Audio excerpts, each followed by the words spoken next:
Bien, bonjour à tous. Nous allons débuter, comme on fait depuis quelques années, à lire ce psaume qu'on aime tant lire et relire et examiner soigneusement qu'est-ce que Dieu nous dit à l'intérieur. Et voici aujourd'hui, dans le psaume 119, les versets 129 à 136. Tes témoignages sont admirables. C'est pourquoi mon âme les a gardés. La révélation de tes paroles est claire. Elle donne de l'intelligence aux simples. Merci Seigneur. J'ai ouvert la bouche et j'ai soupiré, car j'ai désiré tes commandements. Regarde-moi et prends pitié de moi, car tu as accoutumé de faire à l'égard de ceux qui aiment ton nom, comme tu as l'habitude de faire, Seigneur. Affermis mes pas dans ta parole et ne laisse aucune iniquité dominer sur moi. Délivre-moi de l'oppression des hommes, afin que je garde tes commandements. Fais luire ta face sur ton serviteur et enseigne-moi tes statuts. Des ruisseaux d'eau coulent de mes yeux, parce qu'ils n'observent pas ta loi. Comme Pierre quand il nous parle de Lot qui voit tout ce qui se passe autour de lui. Bien, merci Seigneur pour ta parole et l'amour que David avait pour toi et ta parole. Bien, aujourd'hui, on va poursuivre dans la révélation de Jésus-Christ. Jésus-Christ nous révèle ce qui va arriver, se révèle et révèle ce qui va arriver à la fin des temps. Et aujourd'hui, on voit le chapitre 21 à partir des versets 9 à 27. Enfin, l'éternité avec Dieu. La semaine dernière, on avait vu et l'autre semaine avant, on avait débuté à voir le jugement du trône blanc, le grand trône blanc. La mort est détruite à jamais. Ce dernier ennemi qui est vaincu. Et c'est là qu'on avait appris, comme Paul nous dit dans Corinthiens 15, qui est de remettre le royaume au Père. Le dernier ennemi, c'est la mort. Et c'est à partir du trône blanc que l'homme, il est impossible de mourir, qu'il n'y aura plus de mort possible, ni de séjour des morts. Tout deviendra nouveau, nouveaux cieux, nouvelle terre, nouvelle Jérusalem. Et on voit les vainqueurs, ceux qui vont être les vainqueurs, mais les perdants aussi, et qui ne suivent pas tous les avertissements de notre Dieu. Habiter avec Dieu pour toujours. L'espérance d'un chrétien de voir son maître face à face, son créateur, l'auteur de sa vie. Puis d'être aussi consolé par Dieu. Parce que les vrais chrétiens engagés ont été persécutés, souvent torturés même. Il leur est arrivé toutes sortes de choses. Pas tous, Dieu sait tout ça, Dieu connaît. Mais ils avaient compris que porter leur croix, puis prêts à tout pour ne jamais renier leur maître. Puis ils ont subi toutes sortes d'injustices et de méchanceté envers eux. Et Dieu va les consoler. La nouvelle épouse de Jésus-Christ qu'on va voir ce matin. Cette nouvelle Jérusalem qui descend des cieux. Et nous allons voir ce matin la lecture avant et par la suite, on regardera verset par verset. Alors l'un des 7 anges qui avait reçu les 7 coupes pleines des 7 dernières plaies vint à moi et me parla en disant « Viens, je te montrerai la nouvelle mariée, l'épouse de l'agneau. » Et il me transporta en esprit sur une grande et haute montagne, Il me montra la grande cité, la sainte Jérusalem qui descendait du ciel venant de Dieu, avec la gloire de Dieu, et son éclat était semblable à celui d'une pierre très précieuse, telle qu'une pierre de jaspe cristallin. Elle avait une grande et haute muraille, avec 12 portes, et aux 12 portes 12 anges, et des noms écrits. C'étaient les noms des 12 tribus des enfants d'Israël. À l'Orient, 3 portes. Au septentrion, 3 portes. Au midi, 3 portes. À l'Occident, 3 portes. La muraille de la ville avait 12 fondements, sur lesquels étaient les noms des 12 apôtres de l'agneau. Et celui qui me parlait avait un roseau d'or pour mesurer la ville et ses portes et sa muraille. La ville était quadrangulaire et sa longueur était égale à sa largeur. Il mesura la ville avec le roseau, 12 000 stades de côté. Sa longueur, sa largeur et sa hauteur étaient égales. Il mesura aussi la muraille, 144 coudées, mesure d'homme qui était celle de l'ange. La muraille était bâtie de jaspe, mais la ville était d'un or pur, semblable à un verre pur. Et les fondements de la muraille de la ville étaient ornés de toutes sortes de pierres précieuses. Le premier fondement était de jaspe, le second de saphir, le troisième de chalcédoine, le quatrième d'émeraude, le cinquième de sardonyx, le sixième de sarde, le septième de chrysolite, le huitième de béryl, le neuvième de topaze, le dixième de chrysoprase, le onzième d'hyacinthe et le 12e d'améthyste. Les 12 portes étaient 12 perles, chaque porte était d'une seule perle, et la place de la ville était d'un or pur, semblable à du verre transparent. Je n'y vis point de temple, car le Seigneur Dieu Tout-Puissant et l'agneau en sont le temple. Et la ville n'a pas besoin du soleil ni de la lune pour l'éclairer, car la gloire de Dieu l'éclaire, et l'agneau est son flambeau. Et les nations qui auront été sauvées marcheront à sa lumière, et les rois de la terre y apporteront leur gloire, leur honneur. Ces portes ne se fermeront point chaque jour, car il n'y aura pas de nuit. On y apportera la gloire et l'honneur des nations. Il n'y entrera rien de souillé, ni personne qui s'adonne à l'abomination et au mensonge, mais ceux-là seuls qui sont écrits dans le livre de l'agneau. Et voilà ce qu'on va regarder ensemble. On voit comment l'apôtre a vu des choses qui dépassent son entendement. Et vous savez, c'est difficile d'expliquer quelque chose dont on a même que le vocabulaire n'existe même pas encore.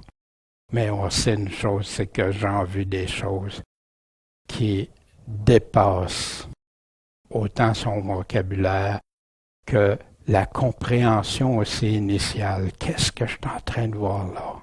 Qu'est-ce que je vois? Puis comment je vais l'écrire pour que nous l'ayons?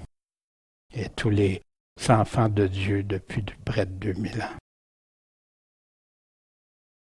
Et on reprend le verset 9 de la semaine dernière, hein, parce qu'il est important de l'avoir ici. C'est l'introduction. Alors, l'un des 7 anges qui avait eu les 7 coupes pleines des 7 dernières plaies, c'est ce qu'on avait vu ça au chapitre 15, verset 1, puis au chapitre 17, verset 1 aussi, hein, les 7 anges qui déversaient les 7 coupes, les dernières, de la colère de Dieu. Cet ange-là est venu à moi et me parla en disant « Viens, je te montrerai la nouvelle mariée, l'épouse de l'agneau. Wow! Quelle révélation Jean va voir ici. Et vous vous souvenez, on avait vu la semaine dernière au verset 2, « Et moi, Jean, je vis la sainte cité, la nouvelle Jérusalem, qui descendait du ciel d'auprès de Dieu, préparée comme une nouvelle mariée qui s'est ornée pour son époux. » Cette nouvelle Jérusalem. Puis, on va voir aussi le parallèle, nouvelle Jérusalem et enfant de Dieu, l'habitation et tout ça. On va revenir sur ça au cours du message. La nouvelle épouse de Jésus-Christ. On avait vu dans la Révélation, au chapitre 19, verset 7. Réjouissons-nous, faisons éclater notre joie et donnons-lui gloire. Pourquoi? Parce que les noces de l'agneau sont venues et son épouse s'est préparée. Et tout ça, bien sûr, tout de suite après la destruction de Babylone. On avait vu aussi car ton Créateur est ton époux. Son nom est l'Éternel des armées, le Saint d'Israël est ton Rédempteur. Il s'appelle le Dieu de toute la terre. Et Dieu prend l'image forte d'un mariage, une union solide. Puis il dit, car l'Éternel t'a appelé comme une femme délaissée, affligée d'esprit, comme une épouse de la jeunesse qui aurait été répudiée, dit ton Dieu. Je t'ai abandonné pour un peu de temps, et c'est ce qu'on voit au travers les Écritures pour Israël, mais je te recueillerai avec de grandes compassions. Je t'ai caché ma face pour un moment dans l'effusion de ma colère, pour un moment. Mais j'ai compassion de toi. Par une miséricorde éternelle, dit l'Éternel, ton Rédempteur.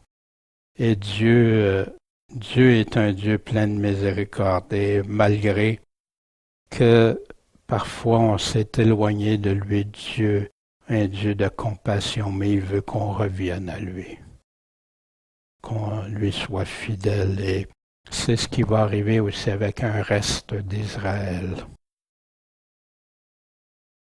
La nouvelle épouse de Jésus-Christ. Regardons aussi pour la création. Souvenez, on a vu nouveaux cieux, nouvelle terre, nouvelle Jérusalem. Voici ce que Paul nous disait dans Romains 8, des versets 17 à 26. Et si nous sommes enfants, nous sommes aussi héritiers de Dieu et co-héritiers de Christ, si, toutefois, nous souffrons avec lui, afin que nous soyons aussi glorifiés avec lui. Paul continue, car j'estime qu'il n'y a point de proportion entre les souffrances du temps présent, puis Paul n'avait vécu de toutes les couleurs, et la gloire à venir qui sera manifestée en nous. En effet, la création attend avec un ardent désir que les enfants de Dieu soient manifestés. Car ce n'est pas volontairement que la création est assujettie à la vanité, mais c'est à cause de celui qui l'y a assujettie, dans l'espérance qu'elle sera aussi délivrée de la servitude de la corruption, pour être dans la liberté glorieuse des enfants de Dieu. Car nous savons que jusqu'à présent, toute la création soupire et souffre les douleurs de l'enfantement, jusqu'à temps que ça soit né. Et non seulement elle, mais nous aussi, qui avons les prémices de l'Esprit, nous soupirons en nous-mêmes, en attendant l'adoption, la rédemption de notre corps, cette fameuse résurrection. Car nous sommes sauvés en espérance. Or, l'espérance que l'on voit n'est plus espérance. En effet, comment espérons ce que l'on voit? Mais si nous espérons ce qu'on ne voit pas, c'est que nous l'attendons avec patience, persévérance. Et même aussi l'Esprit nous soulage dans nos faiblesses, car nous ne savons ce que nous devons demander pour prier comme il faut.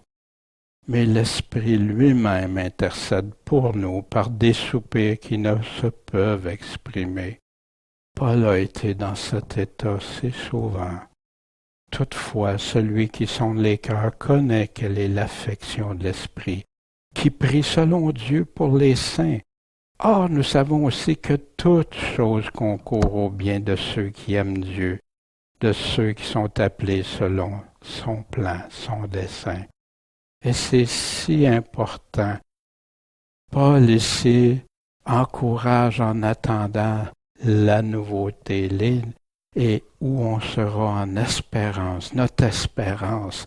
Et c'est ça, puis persévérons, gardons. Puis c'est un peu plus loin qu'on avait vu la semaine dernière.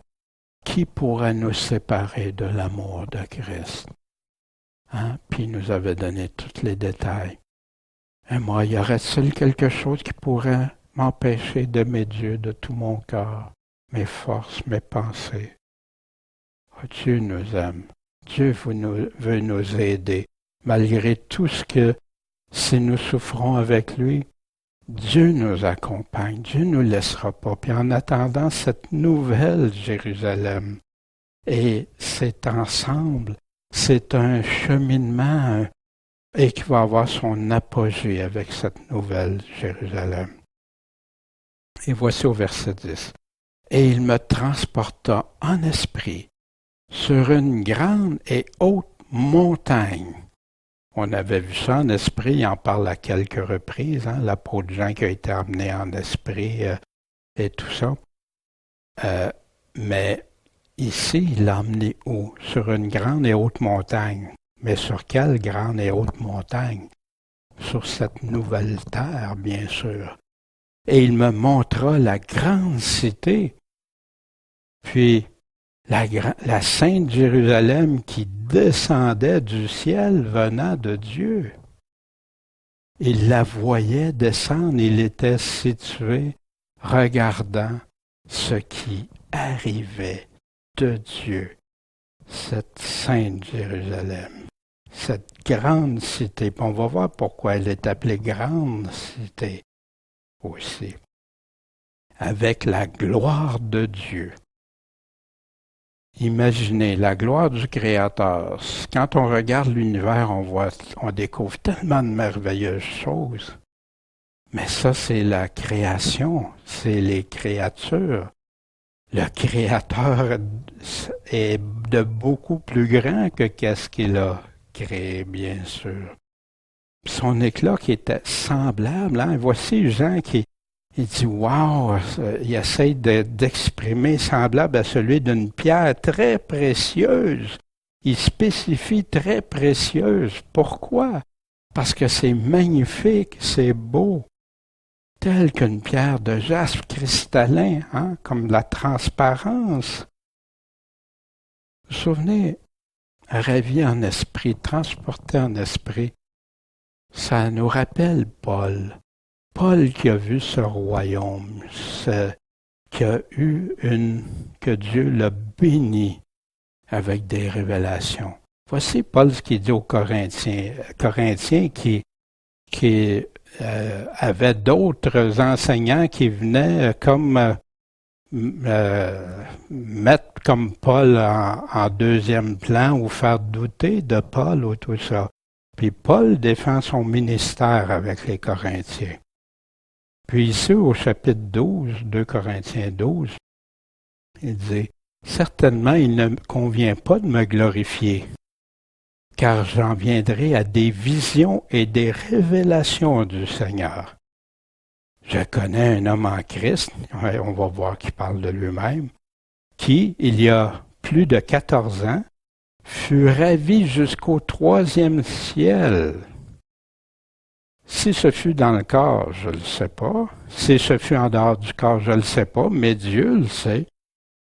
Et je sais que cet homme, puis il répète, hein, si c'était dans le corps ou si c'était en dehors du corps, je ne le sais pas, Dieu le sait, fut ravi dans le paradis et y entendit des paroles ineffables qu'il n'est pas possible à l'homme d'exprimer. Et voici le sentiment que aussi l'apôtre Jean avait, et heureusement l'Esprit lui donnait, lui l'inspirait dans tout ce qu'il nous disait. Je puis me glorifier d'être cet homme-là. Et voici où il précise que c'était lui. Mais je ne me glorifierai pas de moi-même, sinon dans mes infirmités. Puis on va développer ça, on va prendre quelques instants parce que c'est trop important. J'ai souvent entendu dire que Paul, ma grâce te suffit, c'est dans ce passage-là. Puis on va aller voir de quoi Paul parle vraiment. Si je voulais me glorifier, je ne serais pas imprudent. Pourquoi? Parce que je ne dirais que la vérité, que c'est vrai. Mais je m'en abstiens afin que personne ne m'estime au-delà de ce qu'il voit en moi.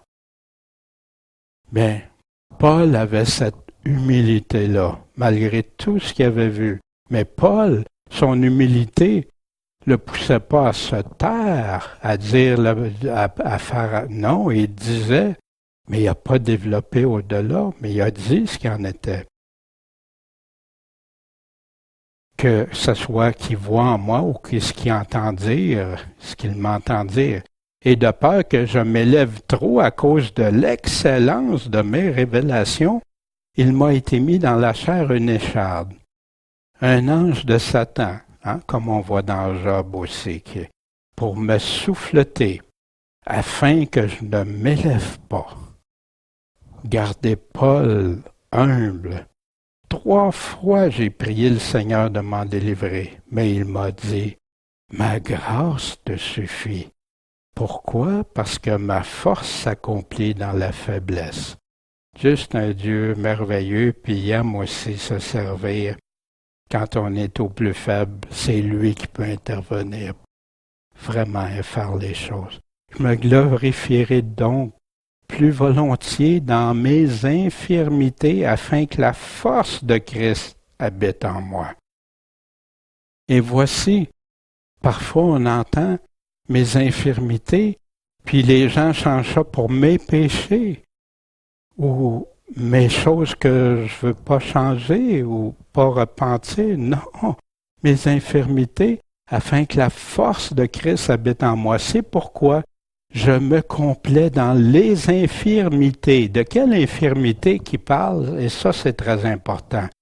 Dans les opprobres, la honte, le rejet, dans les misères, dans les persécutions, dans les angoisses, mais pour le Christ. Car lorsque je suis faible, c'est alors que je suis fort. Parce que dans toute sa faiblesse que Paul se sent, ressent et vit, Dieu peut agir au travers de lui dans sa faiblesse. Mais il n'est aucunement question de péché ici ou d'injustice. Loin de là. Il est en train de parler. J'ai pas ce qu'il faut physiquement. Dieu est capable. Dieu répond à ça. Sa force répond et non la mienne. On sait bien que Paul demeurait en Jésus-Christ. Revenons à l'Apocalypse, au verset 12. Elle avait une grande et haute muraille, cette cité si grande, avec 12 portes.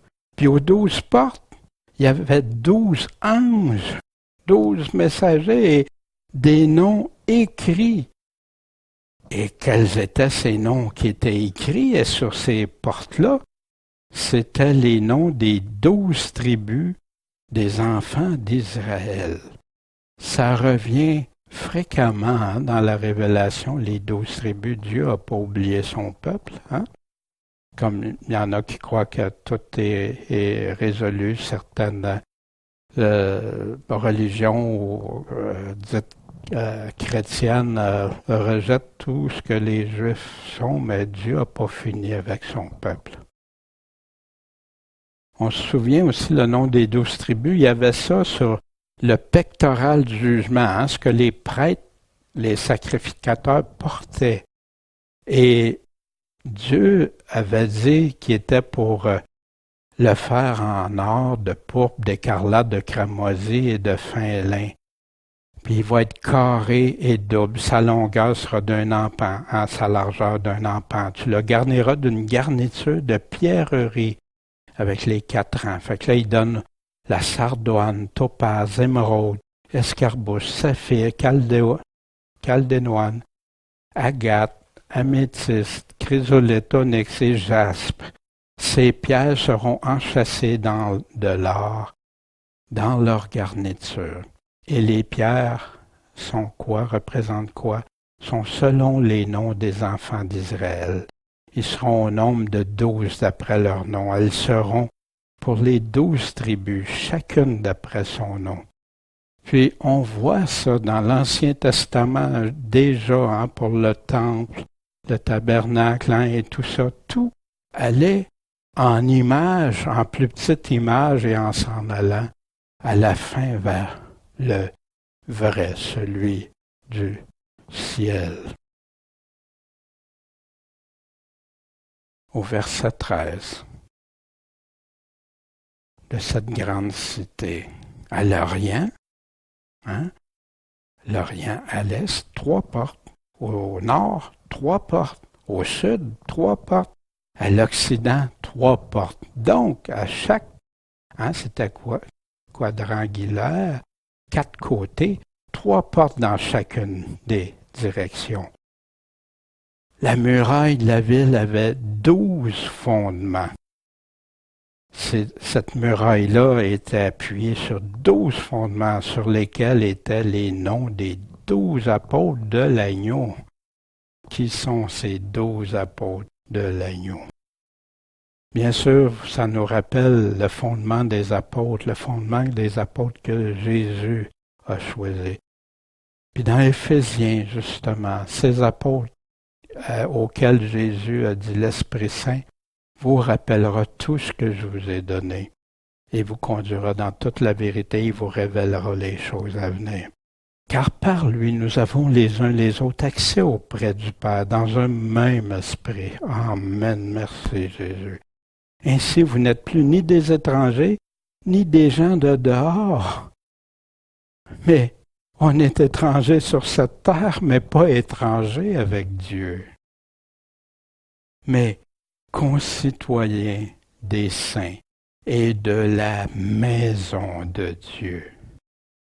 Cette maison qu'on voit descendre aussi, étant édifiée comment? Sur le fondement des apôtres et des prophètes, dont Jésus-Christ est la pierre angulaire. Fait que le fondement des apôtres, hein, c'est sur Jésus-Christ. Nous, on est sur ce fondement-là, et c'est le seul fondement qui va être le vrai. Le seul fondement qui a vraiment les paroles de la vie éternelle, en qui tout l'édifice bien coordonné s'élève pour être un temple saint au Seigneur, en qui vous êtes édifiés ensemble pour être la maison de Dieu par l'Esprit. C'est dans ce but-là, c'est dans cette optique-là que pour être avec Dieu, éventuellement pour toujours. Au verset 15, « Et celui qui me parlait avait un roseau d'or. » Hein? Tout a l'air magnifique. Là. C'est de l'or, des pierres précieuses, ça brille et tout ça. Un roseau d'or, une mesure, pour mesurer la ville et ses portes et sa muraille. La ville était quadrangulaire. Qu'est-ce que ça veut dire? Hein? Les 4 côtés égales. Et sa longueur était égale à sa largeur. Il mesura la ville avec le roseau. Je ne sais pas combien de temps ça y a pris, mais 12 000 stades de côté. On va regarder ça, qu'est-ce que c'est? Un stade. Il y en a 12 000. Sa longueur, sa largeur et sa hauteur étaient égales. Un cube.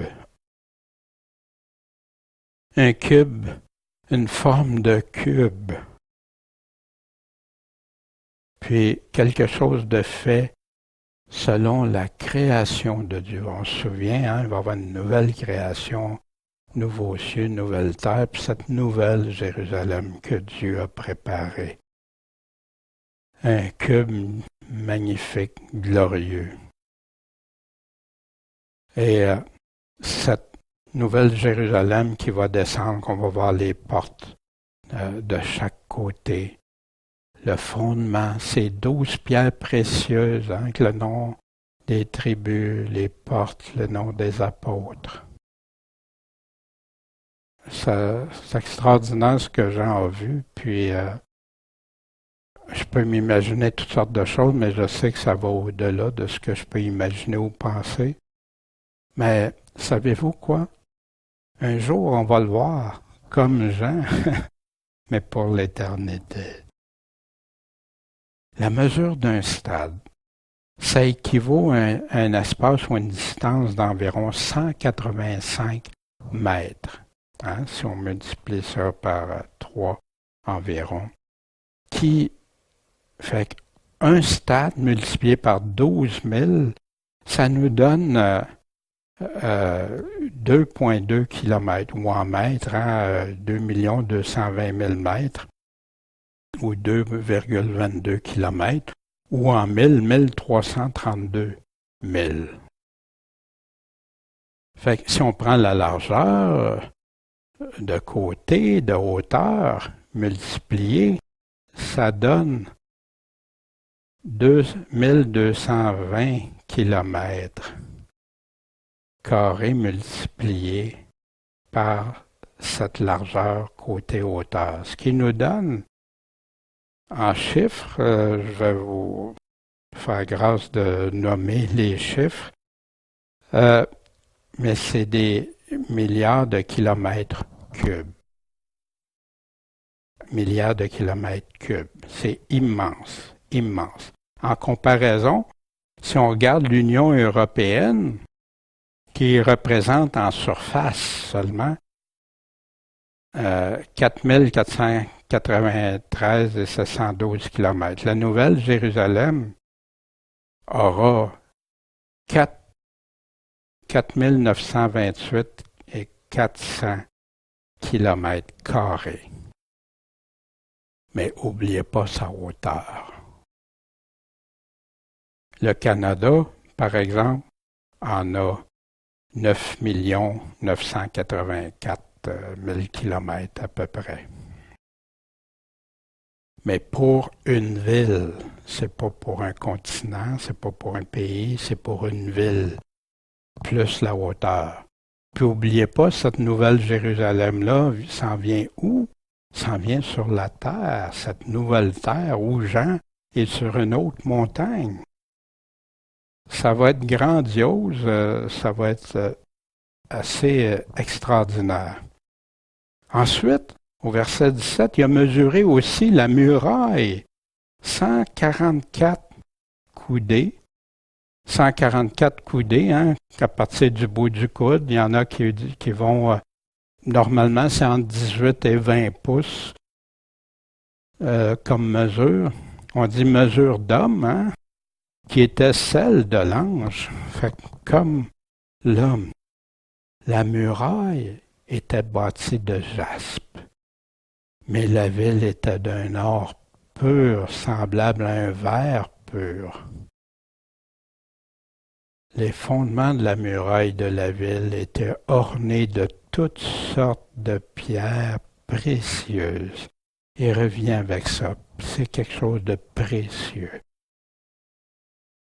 Le premier fondement était de jaspe, le second de saphir, le troisième de chalcédoine, le quatrième d'émeraude. Il y en a qu'on va reconnaître facilement, il y en a d'autres hein, qu'on devrait faire des recherches pour trouver quel genre. Le cinquième de sardonyx, le sixième de sarde, le septième de chrysolite, le huitième de béryl, le neuvième de topaze, le dixième de chrysoprase, le 11e d'hyacinthe et le 12e d'améthyste. Toutes des pierres considérées des plus précieuses. Mais imaginez, ça va être des murailles faites comme ça, à la hauteur de 144 coudées. Imaginez. Mettons ça juste 144 à 1,5 pied, c'est extraordinaire, hein, la hauteur en pierre. Les 12 portes étaient 12 perles. Imaginez, les portes, c'est des perles. Chaque porte était d'une seule perle. Imaginez la dimension, la chose extraordinaire. Et la place de la ville était d'un or pur, semblable à du verre transparent. Jean nous exprime avec les mots qu'il connaît, les choses qu'il connaît, qu'est-ce qu'il est en train de voir, qu'est-ce qu'il est en train de voir devant lui, puis comment il n'a pas dû se sentir impressionné. Puis encore là, il y a une ressemblance pendant les 1000 ans, ou ce qui est appelé le millénium. Hein? Ben, dans Ézéchiel 48, on avait ça. Puis c'est pour ça que parfois il y a de la confusion. On doit toujours regarder, est-ce que c'est pendant le temps que des gens sont pendant le 1000 ans? Donc, il y en a qui vont mourir quand même, hein, des jeunes, on a vu ça, il va y avoir toutes sortes de choses. Ou après, pendant l'éternité, avec la nouvelle terre, nouvelle Jérusalem et tout ça. C'est ça qu'on doit faire regarder avec attention pour bien comprendre. Et voici, dans Ézéchiel, il disait, voici les sorties de la ville. Du côté nord, 4500 cannes, hein, c'est pas la même mesure. Les portes de la ville porteront les noms des tribus d'Israël. Ça, c'est semblable. 3 portes, ça, c'est semblable. Puis là, il va nommer les tribus du côté ouest, côté est, côté sud, etc. Puis il y a 3 portes, tout comme. Puis il va nous dire le circuit de la ville sera de 18 000 cannes. Et ça, depuis ce jour, le nom de la ville sera l'Éternel est ici. Et bien sûr, pendant le millénium, qui va être régné sur la terre, que la Bible nous dit? C'est Jésus-Christ. Et ses premiers ressuscités aussi, ceux qui auront été à la première résurrection. Puis là, il continue au verset 22. Et je n'y vis point de temple, car le Seigneur Dieu Tout-Puissant et l'agneau en sont le temple. Bien oui, un temple, c'est l'habitation. Hein. Il y avait le tabernacle où autrefois Moïse pouvait aller rencontrer Dieu, ou le sacrificateur dans le Saint des Saints et tout ça. Où Dieu va être là, avec nous. Où on aurait besoin d'aller adorer Dieu, nous serons avec lui. Et la grande espérance, la foi conduit à ça, à ce Dieu tout-puissant. Puis là, on va être là, voir, le connaître, comprendre et tout. Le Dieu tout-puissant. Et il y en a parfois, tu regardes le Seigneur Dieu tout-puissant, puis l'agneau en sont le temple. Mais moi et le Père, nous sommes un, que pour ceux qui pourraient avoir parfois des doutes. Dans Colossiens 2, hein, ainsi comme vous avez reçu le Seigneur Jésus-Christ, marchez avec lui, enracinés et fondés en lui, pas ailleurs, et affermis dans la foi selon que vous avez été enseignés. Mais enseignés de qui? Enseignés des apôtres, abondant en elle, avec action de grâce. Prenez garde que personne vous séduise par les philosophies, des vaines tromperies, selon la tradition ou enseignement ou théologie des hommes, ça revient au même, selon les rudiments du monde et non selon Christ. Pourquoi? Car en lui, toute la plénitude de la divinité habite corporellement. Jésus-Christ venu en chair. Et vous avez toute plénitude en lui. Pourquoi avoir soif de tant d'autres choses que lui ou tant d'autres personnes?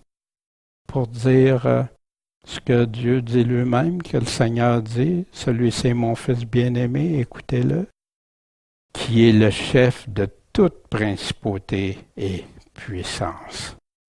Wow! Et imaginez, nous serons avec le Tout-Puissant, l'agneau, le Fils de Dieu, pour toujours. Le temple ne sera plus nécessaire. Il est là. Et la ville, n'a pas besoin du soleil ni de la lune pour l'éclairer. Pourquoi? Parce que la gloire de Dieu l'éclaire. Dieu est lumière, on se souvient de ça. Et l'agneau est son flambeau et sa lumière. Wow! Plus besoin d'autre lumière que Dieu. Voici dans Ésaïe 60, versets 19 à 22. Tu n'auras plus le soleil pour lumière pendant le jour et la lueur de la lune ne t'éclairera plus. Mais l'Éternel sera pour toi une lumière passagère éternelle et ton Dieu sera ta gloire. Ton soleil ne se couchera plus, la lune ne disparaîtra plus, car l'Éternel sera pour toi une lumière éternelle. Et les jours de ton deuil seront finis, c'est fini du passé, tout ça. Ceux de ton peuple seront tous des justes, fait qu'il n'y aura plus rien de contaminé.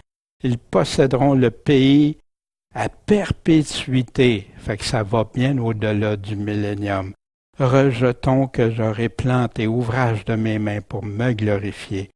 Le plus petit deviendra un millier et le moindre une nation puissante. Hein? Dieu a des plans merveilleux pour l'éternité aussi. Moi, l'Éternel, je hâterai ceci en son temps, dans le temps de Dieu. Verset 24. Et les nations qui auront été sauvées marcheront à sa lumière, et les rois de la terre y apporteront leur gloire et leur honneur. Ici, les nations qui auront été sauvées. Bien, on sait qu'il y avait le peuple d'Israël et le peuple qui est devenu l'Église, qui faisait partie du peuple d'Israël. D'ailleurs, le début de l'Église et environ les 15 premières années, c'était pratiquement que des Juifs, et par la suite, s'est ajouté des nations, des gentils. Et ceux qui auront été sauvés, donc, ça veut dire qui n'auront pas pris la marque de la bête, qui n'auront pas été pris en des tièdes, qui n'auront pas été des serviteurs infidèles, et tous ceux qui seront pour Christ, avec Christ, et qui n'auront pas renié, qui n'auront pas pris cette marque de la bête et tout ça, qui va rester, puis qui vont avoir passé au travers le millénium aussi, parce qu'oubliez pas, il y a des enfants qui se multiplient dans le millénium. Voici ce que Dieu dit. Il arrivera au dernier jour que la montagne de la maison de l'Éternel sera établie au-dessus des montagnes et s'élèvera par-dessus les collines, et toutes les nations y afflueront. Puis Paul défend ça dans Romains 11 aussi, la différence qu'il y a le peuple d'Israël, ceux qui ont été dans l'olivier franc, l'olivier sauvage et tout ça. Puis à la fin, Dieu va ramener un petit reste, mais aussi avec ceux qui auront marché pour lui. Voici dans Jérémie 4:2, l'Éternel est vivant en vérité, en équité et en justice. Alors les nations seront bénies en lui et se glorifieront, mais en lui. Nous, il y en a qui vont aller. On a plein de passages qui nous parlent qu'il va y avoir de l'activité, des choses qui vont se produire, qui dépassent, mais en tout cas, qui dépassent encore mon entendement, ma compréhension de toutes choses. Mais Dieu le dit. Fait que j'ai aucun doute. Voici dans Ésaïe 55.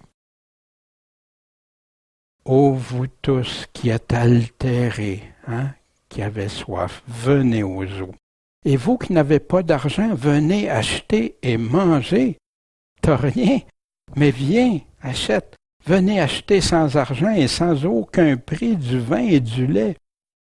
Pourquoi dépensez-vous l'argent pour ce qui ne nourrit pas et votre travail pour ce qui ne rassasie pas? Quand on s'arrête à réfléchir à ça dans la vie, écoutez-moi, et vous mangerez quoi? Ce qui est bon, et vous jouirez à plaisir de ce qu'il y a de meilleur. Est-ce qu'on peut douter quand Dieu nous dit qu'il y a quelque chose de meilleur? Prêtez l'oreille et venez à moi. Écoutez, et votre âme vivra. Heureux celui qui écoute et qui garde. Ils vont être bien heureux. Je traiterai avec vous une alliance éternelle selon les gratuités immuables données à David. Les gratuités offertes ici, c'est inchangeable. Des fois, les gens se l'approprient, mais pour se l'approprier, il faut suivre ce que Dieu nous dit.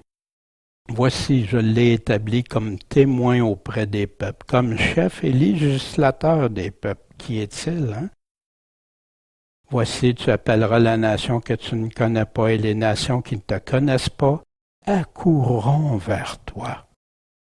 Oui, parce que les nations vont accourir à cause de l'Éternel, ton Dieu, et du Saint d'Israël qui t'aura glorifié. Cherchez l'Éternel pendant qu'il se trouve. Invoquez-le tandis qu'il est prêt. Négligeons pas un si grand salut. Que le méchant, et voici, il nous donne que le méchant abandonne sa voie et l'homme injuste ses pensées. Abandonne, repens-toi, change.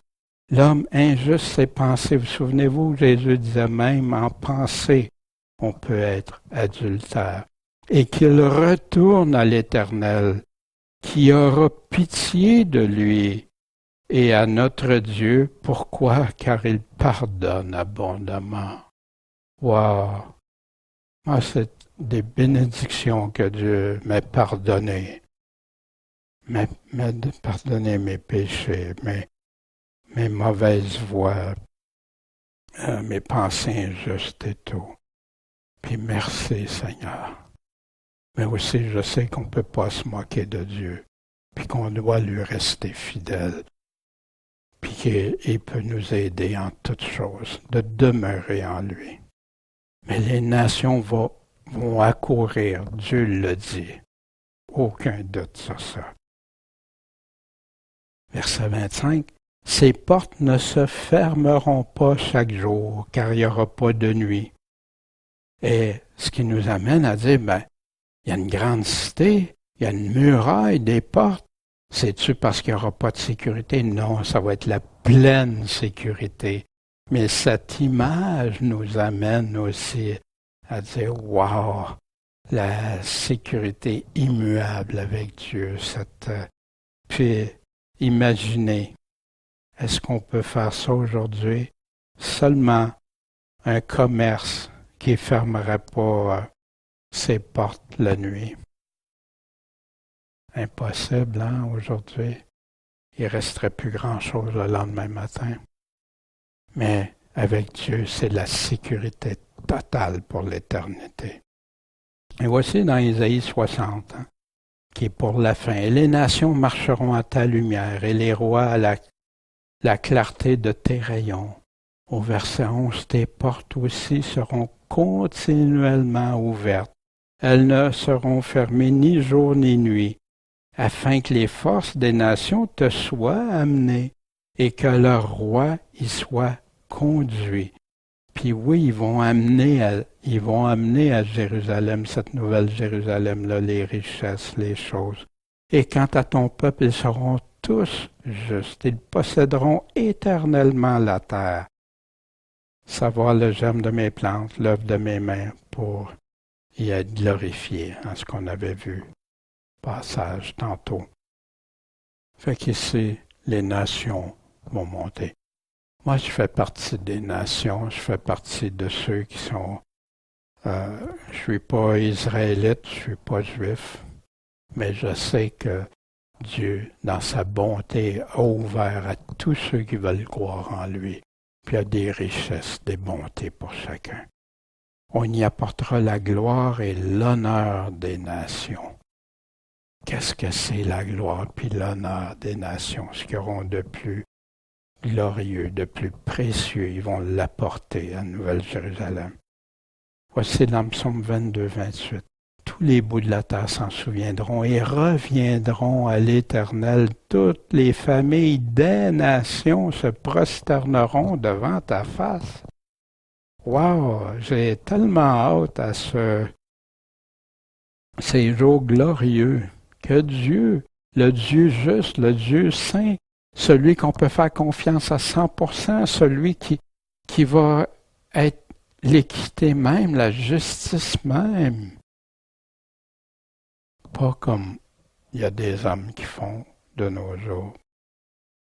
Tous les rois se prosterneront devant lui et toutes les nations le serviront. Psaume 72, 11. Fait qu'on va apporter la gloire et l'honneur des nations. Dieu Tout-Puissant, le Dieu Créateur, qui est digne d'adoration, de louange et d'honneur.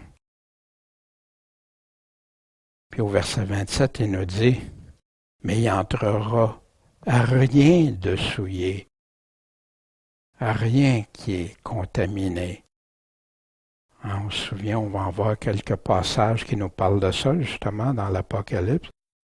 Ni personne qui s'adonne à l'abomination, les choses abominables, que Dieu trouve abominables, puis qui sont toujours abominables.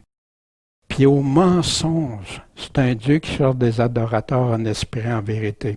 C'est pour ça que le Nouveau Testament décrit, pas juste le Nouveau, l'Ancien aussi, mais spécifiquement le Nouveau Testament, dénonce les menteurs, les faux prophètes, ceux qui séduisent les gens, ceux qui parlent au nom de Dieu, mais qui ne restent pas juste avec ce que Dieu dit. Ils conduisent à un autre Jésus, un autre évangile, un autre Dieu, un autre esprit.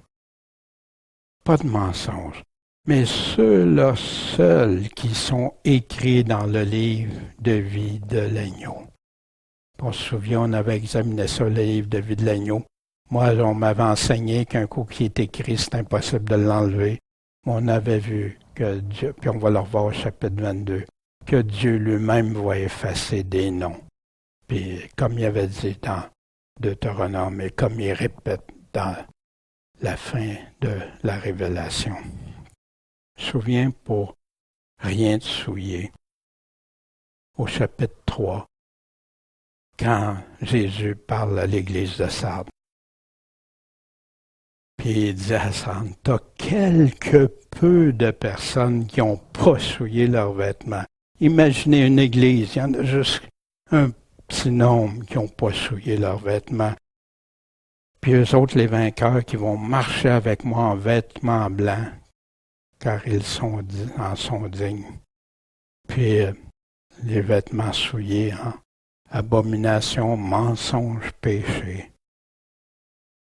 Jude nous disait, Jude au verset 22 et 23, « Ayez pitié des uns, en usant de discernement. » Oui, c'est là qu'on doit évaluer, juger, pas condamner, mais juger et sauver des autres avec crainte, les arrachant du feu, haïssant jusqu'aux vêtements souillés par la chair.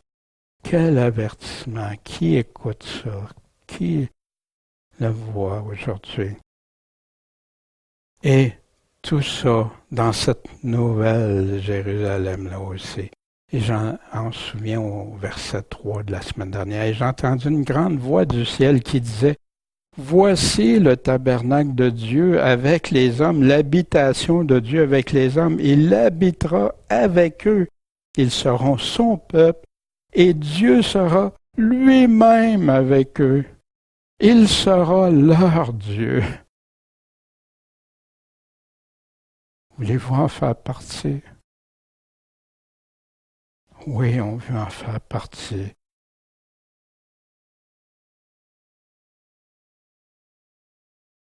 L'impureté, les choses, il ne rentrera rien de souillé. Hein? Paul nous le disait à plusieurs endroits, mais ici Galate. Hein? Les œuvres de la chair sont manifestes, on avait regardé ça la semaine dernière. L'adultère, fornication, impureté. Toutes des souillures, la dissolution, idolâtrie, enchantement, inimitié, querelle, jalousie, animosité, dispute, division, secte, envie, meurtre, ivrognerie, débauche et les choses semblables. C'est important qu'on regarde ça, qu'on examine s'il n'y a pas quelque chose dans ça qui ferait partie de notre vie. Parce que ça va être si important parce qu'on ne peut pas dire qu'on appartient à Christ si on a ça dans notre vie, malgré tout ce qu'on entend comme prédication. Et allons voir ce que Paul va nous dire. Car comme je vous l'ai déjà dit, que ceux qui commettent de telles choses n'hériteront pas le royaume de Dieu. Est-ce que c'est clair? Fait qu'il y en a qui disent, ah ben oui, mais je le fais juste de temps en temps, puis Dieu m'a justifié. Dieu ne nous justifie pas dans le péché. On doit sortir du péché. Mais le fruit de l'esprit, sa solution, qu'est-ce qu'il en est le contraire de ça? C'est la charité, la joie, oui, l'amour malgré tout ce qui se passe. La joie, oui, joyeux, malgré qu'il arrive toutes sortes de tristesses, même des angoisses pour Christ. Mais on a cette joie, cette paix qui surpasse toute intelligence, qui garde nos pensées en Christ. La paix, la patience ou persévérance, on persévère. Ça veut-tu dire qu'il n'y a pas des journées qu'on est moins patient? Non, qu'on est moins persévérant. Non, dans notre foi, on doit être persévérant, persévérer. Puis si on a chuté en quelque part, demandons à Dieu. Ses compassions sont grandes, sa miséricorde est grande. Mais sortons-en. Il va nous donner la force si on lui demande. Mais pas en disant, je suis comme ça, Dieu veut pas. Non, Dieu veut qu'on s'en sorte. Puis Dieu veut qu'on prenne position, qu'on fasse le choix d'aimer, le choix d'être dans la joie qui nous donne la paix, sa persévérance, la bonté, l'amour du bien, faire le bien, pas le mal, la fidélité, lui être fidèle, la douceur, la tempérance. Puis là, il dit, la loi n'est pas contre ces choses. Hein? Vous vous souvenez, il parle aux Galates qui se faisaient enseigner, qui retournaient à un autre évangile sous la loi de l'Ancien Testament. Il y en a qui appellent ça aujourd'hui l'égalisme, ce qui est pas biblique, qui est de la théologie, mais ici il nous parle de la loi, qui est la loi de l'Ancien Testament. Or, ceux qui appartiennent à Christ, est-ce qu'on appartient à Christ? Qu'est-ce qui arrive pour ceux qui appartiennent à Christ? Ils ont crucifié la chair. Ils ont fait mourir la chair avec ses passions et ses convoitises. Si jamais toi qui écoutes, tu as des passions, des convoitises, il prend la peine, Paul, de nous donner une description. Regarde ça pour toi, pour ton âme. On ne se moque pas de Dieu. Dieu veut qu'on marche dans la sanctification de progrès en progrès, puis qu'on se détache de tout ce qui peut nous nuire, l'offenser, lui déplaire. La nouvelle Jérusalem, qu'est-ce qu'on peut retenir? Elle vient de Dieu. Personne d'autre. Dieu est l'auteur, le créateur. Elle a été préparée par Christ. Vous vous souvenez, Christ qui a dit, je m'en vais vous préparer une place pour que là où je vais être, vous allez être aussi. Dieu y habite pour toujours. Mais l'accès va être réservé à ces êtres vivants. Hein, on avait vu les chérubins, ses anges, ses serviteurs, ses élus. Mais selon ses critères, c'est-à-dire ceux et celles qu'il reconnaît comme ses enfants, ceux qui appartiennent à Christ. Un environnement sécuritaire, paisible, sans soucis, sans problème, sans des difficultés, sans larmes, sans dépression, sans rien qui peut nuire avoir le bonheur avec l'auteur de notre vie. Puis tout ça pour l'éternité.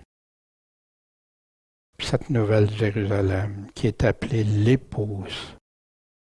C'est comme quand on dit quelqu'un habite dans une ville. Hein? J'aime, par exemple, ceux qui restent à Gentilly, j'aime les Gentillois. C'est ensemble. Dieu a créé cet endroit-là, son habitation, sa place, puis la partage avec ses enfants, son épouse. Les choses anciennes, c'est fini, c'est disparu, oublié, oublie ça. Tu ne voudras plus jamais repenser à tout ça. Le repos, une guérison, plus de peine, plus de peur, plus de persécution, plus de méchanceté, plus de trahison, plus d'être inquiet de rien. Et dans la justice, c'est pas ça, Dieu accepterait rien de méchant, rien de souillé, rien qui irait. Puis souvent, les plus faibles qui ont été sur cette terre vont y être, alors que beaucoup des plus forts n'y pourront jamais y être. L'équité de Dieu. Puis c'est comme nous, hein, quand on voit des personnes faibles qui se font avoir, qui se font mépriser, rejeter, ça nous attriste. Mais imaginez le cœur du Père. Surtout quand c'est fait par amour pour lui. Tout devient nouveau. Comme à la création initiale avant qu'Adam et Ève fassent entrer ce qui est méchant dans le monde. Moi, je ne suis pas en train de les juger, de les condamner. J'aurais probablement été fait pareil, je ne sais pas.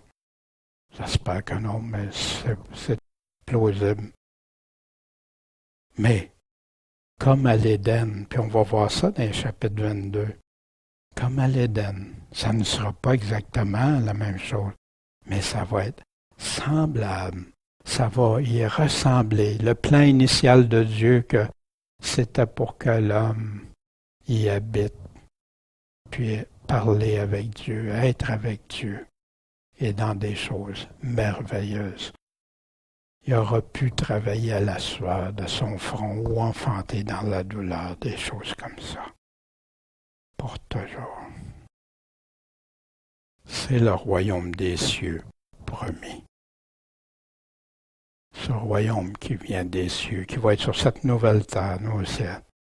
Est-ce que ça n'en vaut pas la peine? Est-ce que les difficultés qu'on vit temporairement, tout ça, qu'on se souviendra même plus tard, est-ce que ça n'en vaut pas la peine? Est-ce que ça vaut pas de dire au Seigneur, Seigneur, je veux être un serviteur fidèle. Je veux être une vierge sage qui reste avec toi, qui se prépare, qui veille, qui prie,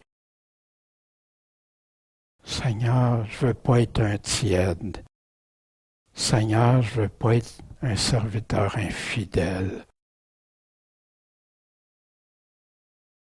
Et tous les avertissements que Jésus nous a donnés par amour pour nous, puis que ses apôtres ont répétés, dont Paul en a vu tantôt. Ne vous laissez pas séduire par des paroles humaines. Laissez-vous conduire par les paroles de Dieu, sans ajout, sans enlever rien, sans diminuer, sans dire Jésus a dit, mais moi, hein? Non, Jésus a dit, Jésus est la vérité. Jésus a les paroles de la vie éternelle. Jésus promet, Jésus va faire. Merci Seigneur. Je sais que c'est cette foi que tu recherches, des bons combattants, des bons soldats pour toi. Et c'est ce qu'on veut être. Bon Père Céleste, merci de ta parole. Merci et on comprend, heureux celui qui lit, qui écoute, qui garde les choses parce que le temps est proche. Et on va le revoir dans les semaines à venir encore.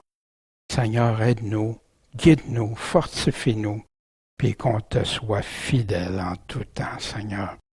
Puis ôte de nous ce qui te déplaît en nous.